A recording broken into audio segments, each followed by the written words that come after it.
আল্লাহ মালাকুল মাউতকে বলবেন, মালাকুল মাউত কি অবস্থা? বলবে সব শেষ। মাইয়াব্বা, কে বাকি? মালাকুল মাউত বলবে জিনেরা বাকি, যাদেরকে দেখা যায় না। আল্লাহ বলবেন জিনদেরকেও শেষ করে ফেলো, রুহু কবজ করো। মালাকুল মাউত আজরাইল জিনদের রুহু কবজ করবে। আল্লাহ এবার জিজ্ঞেস করবে, ইয়া মালাকাল মাউত আখবিরনি মাইয়াব্বা, এবার বলো আর কে বাকি? মালাকুল মাউত বলবে, আল্লাহ মানুষগুলো সব শেষ, জিনগুলাও শেষ, এবার বাকি ইবলিস শয়তান। কে বাকি? ইবলিসরেও শেষ করো, ইবলিসও শেষ।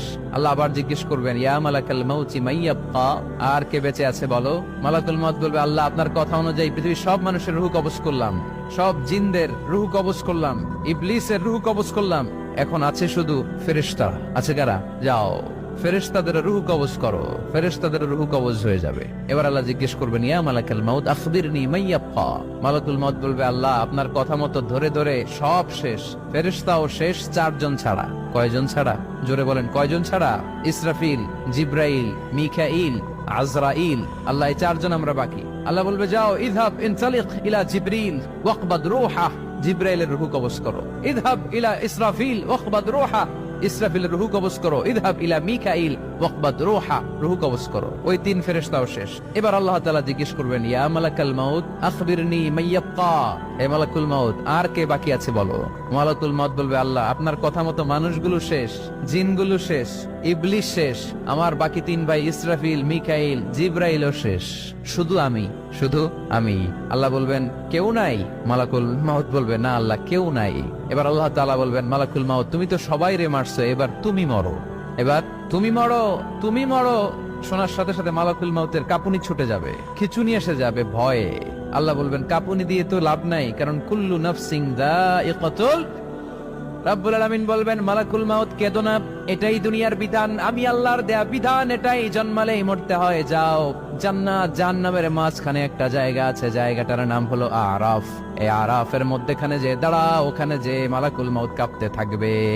মালাকুল মাউত বলবে, আল্লাহ সৃষ্টির শুরুতে যদি জানতাম, সৃষ্টির শুরুতে যদি জানতাম সবাইকে মৃত্যুদান করার পরে, রুহু কবজ করার পরে আমাকেও মরতে হবে, তাহলে এই কঠিন দায়িত্বের ব্যাপারে আপনার কাছে ক্ষমা চাইতাম। আজকে আমারও যে ভাগ্য বরণ করে নিতে হবে সৃষ্টির শুরুতে, আমি এটা কল্পনাই করতে পারি নাই। আল্লাহ বলবেন, নো টক, মুত ইয়া মালাকাল মাউত, মর, মরে যা, মুত, মরে যাও। বলার সাথে সাথে মালাকুল মাউত এক বিকট চিৎকার হাঁকিয়ে মরে যাবে। মালাকুল মাউতের চিৎকারটা সেদিন এত ভয়ঙ্কর হবে, বিষ্ণু ইসা ইসলাম বলেন, ওই চিৎকারের আওয়াজ যদি পৃথিবীর মানুষেরা কান দিয়ে শুনতে পেত, তাহলে কিয়ামত সংগঠিত হওয়ার জন্য আলাদা করে ইসরাফিলের সিঙ্গার প্রয়োজন হতো না। ওই চিৎকারের আওয়াজে প্রতিটা মানুষ কানের পর্দা ফেটে ওই জায়গায় লাশ হয়ে পড়ে যেত। এবার ডানে বায়ে, সামনে পেছনে, উপরে নিচে কেউ নাই, একজন ছাড়া। জোরে বলতে হবে, তিনি কে? আল্লাহ তখন পৃথিবীকে একটা ডাক দিবেন, বলবেন, ইয়া দুনিয়া আইনা আনহারুকি, এই পৃথিবী তোর নদীগুলো কোথায়? ইয়া দুনিয়া আইনা আশজারুকি, এই পৃথিবী তোর গাছগুলো কোথায়? বটতলা। ইয়া দুনিয়া আইনাল জিবাল, তোর বড় বড় মাউন্ট এভারেস্ট পাহাড়, আলাস্কা পর্বতমালা, আলপস পর্বতমালা, এগুলো কোথায়? তুর পাহাড় আজকে কোথায়? ইয়া দুনিয়া আইনাল মুলুক, রাজা বাদশারা কোথায়, যারা ক্ষমতার দাপটে পা জমিনে ফেলতে চাইতো না? আইনাল জাবাবেরা, অত্যাচারী স্বৈর শাসকগুলো আজকে কোথায়? কোথায় আজকে? কোনো আওয়াজ নাই। আল্লাহ তখন হুঙ্কার দিয়ে বলবেন, লিমানিল মুলকুল ইয়াউম, who belongs the kingdom today. Allah চিৎকার দিয়ে বলবেন, আজকে ক্ষমতা কার? আওয়াজ করে বলেন, সেদিন ক্ষমতা কার? আল্লাহ সেদিন প্রশ্ন করে নিজেই নিজের প্রশ্নের উত্তর দিবেন, লিমানিল মুলকুল ইয়াউমা লিল্লাহিল ওয়াহিদিল কাহ্হার। সেদিন ক্ষমতা দুনিয়ার কোন রাজার নাই, কোন বাদশার নাই, কোন স্বৈর শাসকের নাই, কোন সুলতানের নাই, কারো নাই। সেদিন ক্ষমতা চলবে একজনের, তিনি কে?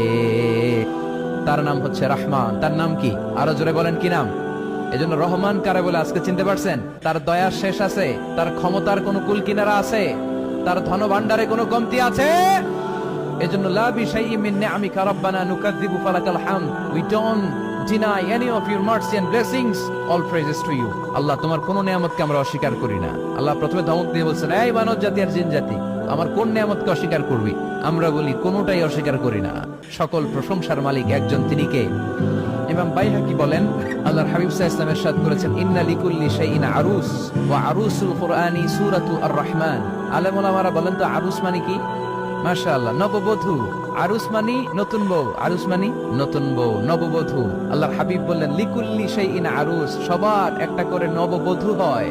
আর কোরআনের নববধূর নাম সূরা আর-রাহমান।